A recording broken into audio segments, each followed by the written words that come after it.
Well, what is up, guys? Welcome. I'm about to show you how I edit videos. It is the Jesicris method to editing videos. I use Movie Studio 16 Platinum. Right now they have biggest Movie Studio 19 Platinum out, but I'm waiting until I get a better laptop because I'm running an i5 Inspiron Dell. First things first, my setup is laptop monitor, secondary monitor, and the secondary monitor is above this monitor because it's easier to look up and down and without moving your neck. So that was a bad example. It's easier to move like up and down between two screens than like right and left on other monitors, especially editing. Now you'll notice that I have the files at the top and then the video at the bottom. So the first thing that you're gonna wanna do is make sure you're comfortable because you're gonna be sitting down a while, you know. Get yourself a bag of Skittles and a water like me. Then you're gonna wanna put all the files that you're gonna be messing with in a one folder on the secondary monitor above the laptop where you're gonna be doing all the editing with the software open up on the laptop. Then you're ready to get started.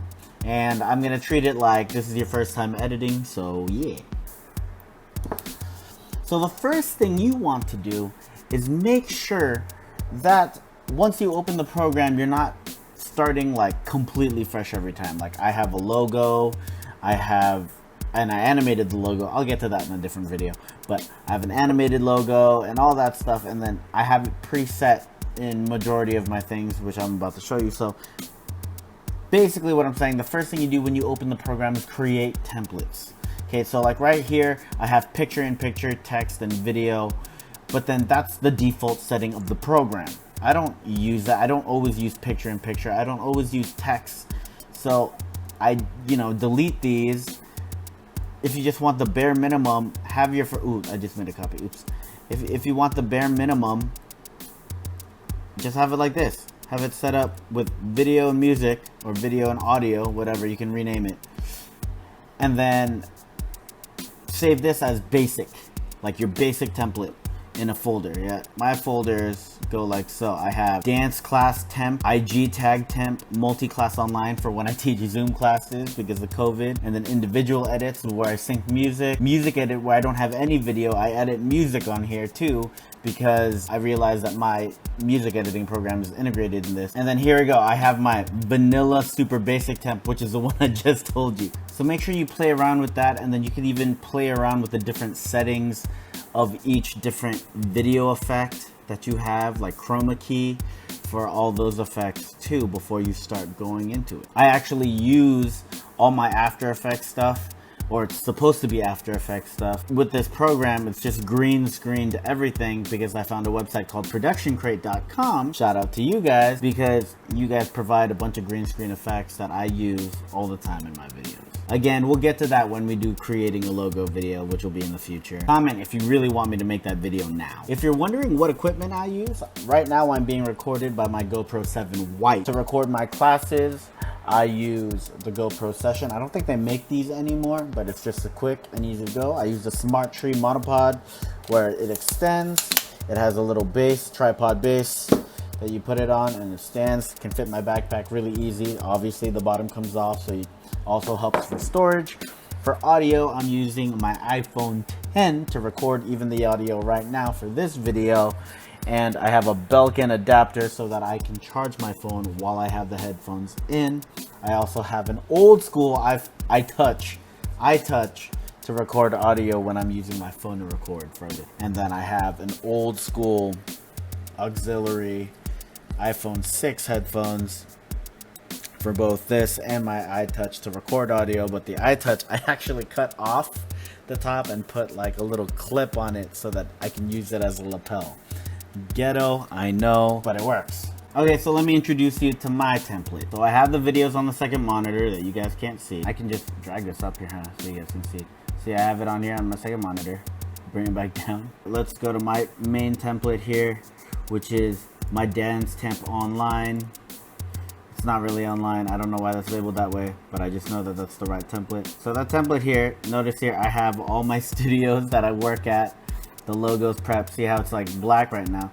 Now I can do a title, and then so if I move it here, it'll show the title, and then I can edit that, but then it's muted right now because I don't need it. And then all my different studios logos and stuff are also here. They're at the bottom there, and then they're animated, so they grow by the time it's done. But I keep it muted because I don't need to touch that yet. What I really want to mess with is this blank track down here of video and audio. Being that I'm a dance instructor, I heavily use audio as my main source of editing. So you notice how my video track over here is tiny. It's because I have an i5 Inspiron Dell.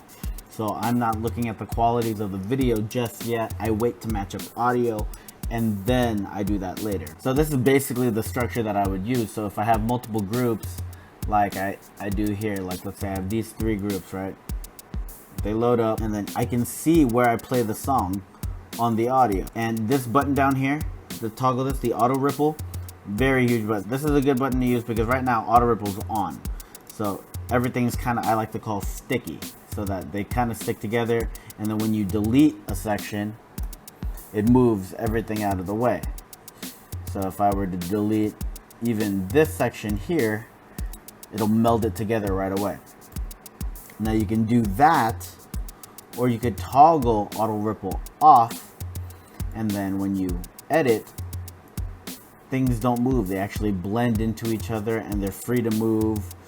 If I were to delete this whole thing, it's just be a black spot right there. So auto ripple is definitely a big thing. I turn auto ripple on when I'm editing multiple groups of classes, and then I always chop it at the 5. So if I listen to it right before I say 5, I always cut it right there, cut, and then I find something at the end of the song, that snare is where I'm gonna cut it now. Now for every video, I'm just gonna be looking for those things. The 5, there it goes. I found the 5. Cut everything before it, boom, boom, boom, boom. And then that snare is where I cut that. And then I would then do the same thing on and on if I were doing group. Now a lot of people ask how I do the dynamic pan, which is like where basically it's just this little feature right here, event pan and crop. I click that button and this menu pops up and it shows this timeline of us dancing. I always use smooth because fast moves too fast for the eye, slow feels like you're late for everything, sharp you're gonna throw up because you're gonna have a seizure for how fast it moves, hold is just sticking there. And I use smooth because it simulates mostly somebody holding a camera. It's like a really smooth robot holding a camera with like a Steadicam. Luckily, I've made the piece so I can see where it starts, and then I scroll this down just a little bit so that I can see small details. And then right when it starts like right here, right when I point out to that side, and I know that. And because I know that, I'm gonna zoom in there, and this becomes the cameraman. Whatever I'm doing here, I don't move out of frame.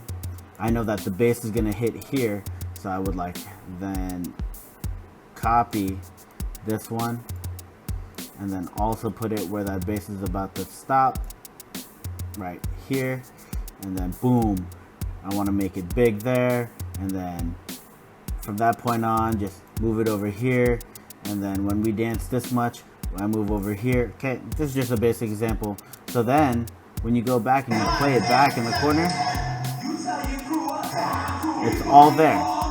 Boom, I knew it was big, it was gonna get big, and then it moves to that side, then it moves to that side. And that's how I do the dynamic pan when you see my IG posts. I really don't actually like the way I did that dynamic pan, so we're gonna delete all that. Now track motion is a fun one too. So we have the crop right here, then we have track motion.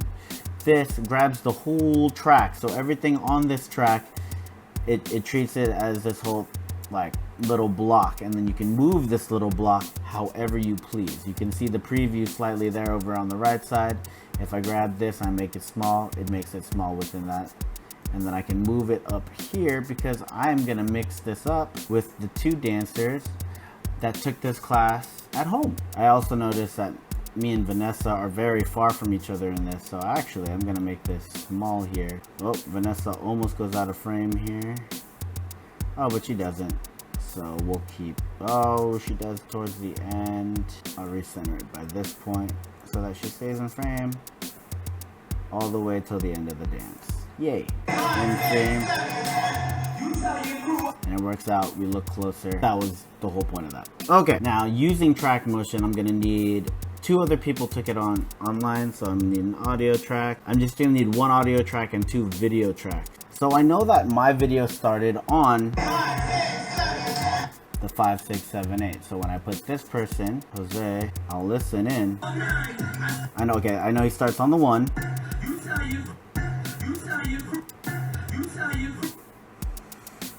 So then I'll chop it here, and then I'll place the video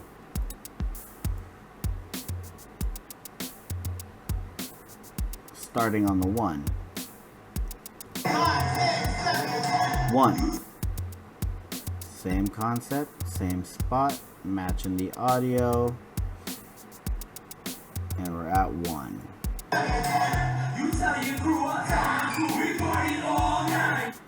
And then he's in there too.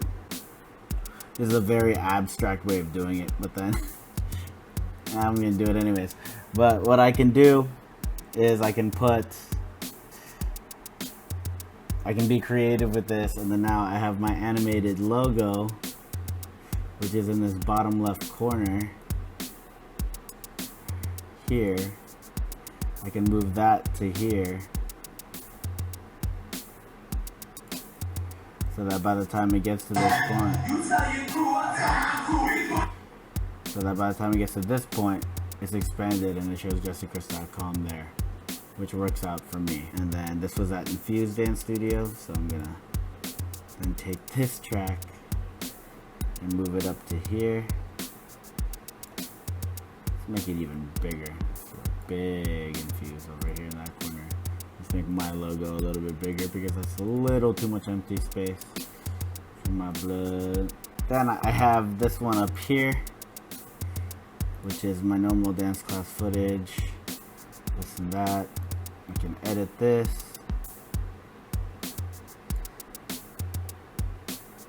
Let's make it a little smaller so that I can fit over here. Rename it Party People Jesicris Choreography, and it'll just pop up here in this corner. And unlike my other videos, I'm gonna make it, and that's typically it. And that would be the round here. This would be the one that I'd post. I don't want it to record the whole thing, so I have this little render loop region, and the loop region go up to there.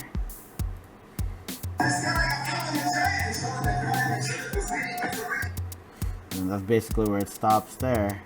I don't need this track anymore. I just need the main track, my track.